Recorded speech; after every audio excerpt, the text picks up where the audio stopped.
ஒரு வழிப்போக்கன் தினமும் அவன் வீட்டுக்கு போகிற வழியில் ஒரு மாமரம் இருக்குமா. அந்த மாமரத்தில் தினமும் ஒரு 10 நிமிடம் ஓய்வு எடுத்துகிட்டு போவானா. அப்போ ஒரு நாள் அந்த மாமரம் பட்டு போயிடுச்சுன்னு அந்த தோட்டத்துக்காரன் என்ன செய்கிறான், அந்த மாமரத்தை வெட்டுறானா. வழிப்போக்கன் மறுபடியும் வரும்போது அந்த இடத்துல மாமரம் இல்லை.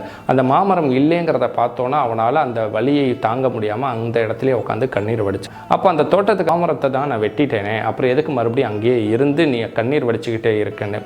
அப்போ அந்த வழிப்போக்கன் சொல்கிறாராம், இந்த மாமரம் என்னுடைய சிறு வயதிலேருந்து எனக்கு நிழல் கொடுத்துருக்கு. என்னுடைய தாய் மடியில் படுக்கிறது போல் அதோடைய நிழலில் நான் இருந்திருக்கேன்.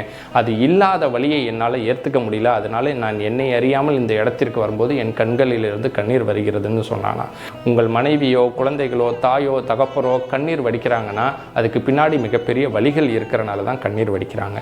நீங்கள் அவர்களுடைய வலிகளை புரியும் போது தான் அந்த கண்ணீருடைய அருமை தெரியும். கண்ணீர் என்பது சாதாரணமாக வராது. வலிகளோ வேதனைகளோ உள்ளே இருந்தால் மட்டும்தான் அது கண்ணீர் வரும்.